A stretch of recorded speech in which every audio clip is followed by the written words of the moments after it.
పరిస్థితి ఏంటంటే అయ్యే ఖర్చే. పెద్ద సినిమాకైనా చిన్న సినిమాకైనా మనకి బేటాలు కానీ ఖర్చులు కానీ ఒకటే. ప్రతాడు క్యారవాన్ అని పెట్టాడు. ఒక సినిమా షూటింగ్ ఫ్లోర్ బయట ఒక మినీ బస్ స్టాండ్ చూస్తున్నాం మనం. ఒక్కొక్క పెద్ద హీరోకి 2 క్యారవాన్లు కావాలి, మళ్ళీ ఒకటి కూడా కాదు. పెద్ద హీరోకి పెద్ద హీరోయిన్కి అనకూడదు ప్రొడ్యూసర్ ఖర్చు. ఒక bus stand, mini bus stand plus ఆ క్యారవాన్ నుంచి ఫ్లోర్లోకి రావడానికి హీరో చుట్టూ ఓ 10 మంది బౌన్సర్లు ఉండాలి. ఇది కిడ్నాప్ చేస్తారా స్టూడియోలో?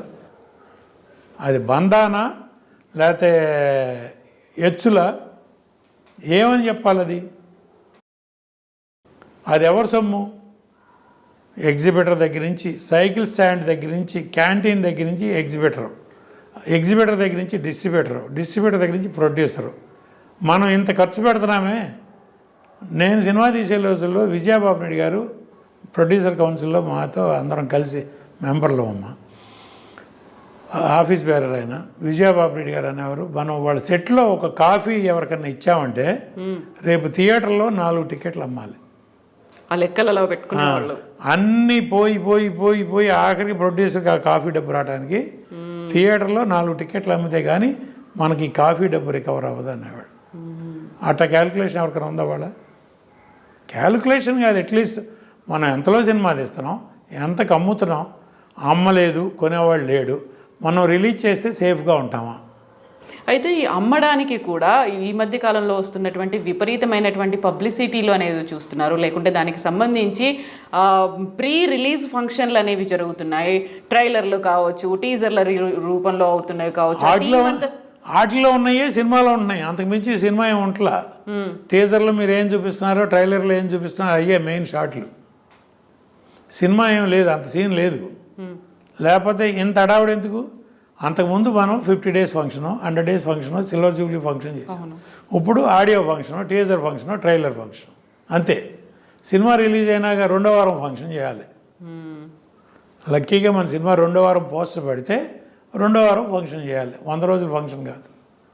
అయితే మిగతా ఫిల్మ్ ఇండస్ట్రీ లైక్ బాలీవుడ్ కావచ్చు, కోలీవుడ్, మాలీవుడ్, శాండల్వుడ్ ఇలాంటివన్నిటికంటే కూడా టాలీవుడ్లోనే ఎక్కువ రికార్డ్స్ అనేవి క్రియేట్ అవుతున్నాయి. గతంలో బాలీవుడ్ కంటే కూడా ఇప్పుడు టాలీవుడ్ని చూస్తున్న జనాల సంఖ్య పెరిగింది అనుకున్నప్పుడు, ఒక పక్కన బాహుబలి 2 రికార్డ్స్ క్రియేట్ చేసింది, RRR ఏమో ఆస్కార్ దాకా వెళ్ళింది, పుష్పలో యాక్ట్ చేసినటువంటి అల్లు అర్జున్కి జాతీయ ఉత్తమ నటుడు.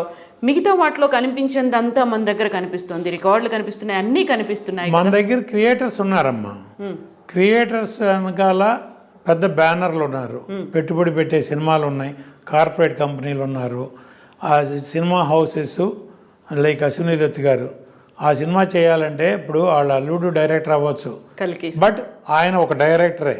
ఆయన మొన్న అశ్విని దత్ గారు ఒక ఇంటర్వ్యూ ఇచ్చారు, నేను ఏ సినిమా తీసినా మా డైరెక్టర్కి ఏం కావాలంటే అది సమకూర్చేవాడిని అంతే. నేను మొదల నుంచి అదే సిస్టమ్ ఫాలో అయ్యాను, ఇప్పటికీ అదే చేస్తున్నా. మా అల్లుడని కంట్రోల్ చేసింది లేదు, వేరే డైరెక్టర్ అని చెప్పి ఇష్టం వచ్చినట్టు ఖర్చు పెట్టింది లేదు. డైరెక్టర్కి ఏం కావాలో నేను అది డిస్కస్ చేసేవాడిని, ముందు ప్రొవైడ్ చేసేవాడిని. అట్లా ఎంతమంది చేస్తున్నారమ్మా? ఇప్పుడు ఒక బడ్జెట్, ఒక ప్లాను ఎంత ఖర్చు అవుతుంది? ఇప్పుడు ఒక ఆర్టిస్ట్ బాంబే నుంచి తీసుకొస్తున్నామమ్మా, ఒక 10-12 ఎయిర్ టికెట్లు ఇవ్వాలి, దానిలో ఒక 4-5 ఎగ్జిక్యూటివ్ టికెట్లు, ఒక 1/2 డజన్ మినిమం 5 స్టార్ హోటల్ రూమ్లు, దానిలో 2 సూట్ రూమ్లు, వీలైతే ప్రెసిడెంట్ సూట్ రూమ్లు. ఈ మధ్య కొత్త ట్రెండు, ఎక్కడికైనా అవుట్డోర్ వెళ్ళాలంటే హెలికాప్టర్లో, సొంత చాపర్లో వెళ్ళాల్సిందే. చార్టర్డ్ ఫ్లైట్, మామూలుగా రెగ్యులర్ ఫ్లైట్లు మనకి అందవు. అట్లాంటి ఖర్చు ఎవరిదమ్మా? ఈ 2 చొప్పున క్యారవాన్లు పెట్టే ఖర్చు ఎవరిదమ్మా? బౌన్సర్ల ఖర్చు ఎవరిదమ్మా? బౌన్సర్ ఒక్కోడు రోజుకు 1000-1500, ఆ సినిమాని బట్టి ఆ హీరోని బట్టి 2000 దాకా వెళ్తూ ఉంది. ఆ 2000 ఇంటూ 10 మంది రోజుకి 20,000. 10 మందా 20 మంది అనేది మినిమం 10 మంది, 20,000 చొప్పున మీరు 100 రోజులు సినిమా చేస్తే 2 కోట్లు అక్కడ అయిపోతాను. ఇవన్నీ డిమాండ్ చేస్తుంది. మీరు తెర మీద చూపిన ఖర్చులు ఇవన్నీ నేను చెప్తున్నా. మీరు క్యారవాన్లో అంతకుముందు Ramarao Nayak sir up to Chiranjeevi గారు, బాలకృష్ణ గారు, ఆ తరం వరకు అవుట్డోర్ షూటింగ్ అయితే చెట్టు కింద కూర్చునేవాళ్ళు, లేకపోతే ఒక ఫ్యాన్ పెట్టుకునేవాళ్ళు, టేబుల్ ఫ్యాన్ ఒకటి, ఇంపోర్టెడ్ ఫ్యాను, దాని పక్కన కూర్చునేవాళ్ళు. అక్కడ వేరుశనకాయలు తింటాను, పకోడీలు తింటాను, పేకాడతాను, షార్ట్ రెడీ అంటే చూసేవాళ్ళు. వాళ్ళు రాగానే ముందు సీన్ చదివేవాళ్ళు, సీన్లో వాళ్ళ క్యారెక్టర్ ప్రకారం డైలాగులు చదివేవాళ్ళు. అవన్నీ ముందు బుర్రకు ఎక్కించుకున్న తర్వాత పేకాడుకునేవాళ్ళు. ముందే షార్ట్కి గ్యాప్లో వెళ్ళి పేకాడుకుందామని కాదు, ముందు రాగానే వాళ్ళ సీన్ ఏంటి, దీనిలో నా డైలాగులు ఏంటి, ప్రతి డైలాగు బుర్రకు ఎక్కించుకున్న తర్వాత అప్పుడు టైం పాస్ చేసేవాళ్ళు. లేకపోతే టైం పాస్ లేదు. ఆ ఆర్టిస్ట్ ఏం చేస్తారు, దానికి అనుకూలంగా మనం కౌంటర్ ఏం చేయాలి అని ఆలోచించేవాళ్ళు ఆర్టిస్టులు ఆ రోజుల్లో. ఎస్వి రంగారావు గారు రిహార్సల్లో ఒకటి చేసేవాడు, టేక్లో ఒకటి చేసేవాడు. దానికి తగ్గట్టు నాగేశ్వరరావు, రామారావు గారు, సావిత్రి గారు వాళ్ళు చేసేవాళ్ళు, జగ్గయ్య గారు. ఆ పోటీ స్పిరిట్ ఎక్కడుందమ్మా? లొకేషన్లో రిహార్సల్స్ ఎక్కడ ఉన్నాయమ్మా? మీ డైలాగ్ తర్వాత మీ డైలాగ్ అట్లా 5-6 ఆర్టిస్టులు ఇన్ ఏ రో ఒక షాట్ పెట్టి తీస్తున్నావా? ఒక డైలాగ్ తర్వాత ఒక డైలాగ్ అని చెప్పి ఒక 4-5 ఆర్టిస్టులు చేస్తున్నావా? అన్నీ కట్ షాట్లేగా. ఒక పేజీ డైలాగు గుర్తుపెట్టుకుని చెప్పగలిగే 2-3 హీరోలు ఉన్నారమ్మా. పేర్లు అనవసరం, మనకు అనవసరం. మిగతా వాళ్ళందరూ డబ్బింగ్లో చూసుకుందాంలే, అక్కడ చూసుకుందాంలే.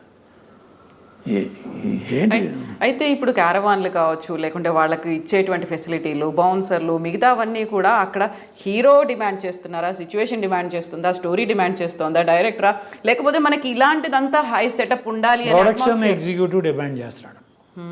హీరోల ముందు నేను బ్లేమ్ చేయను.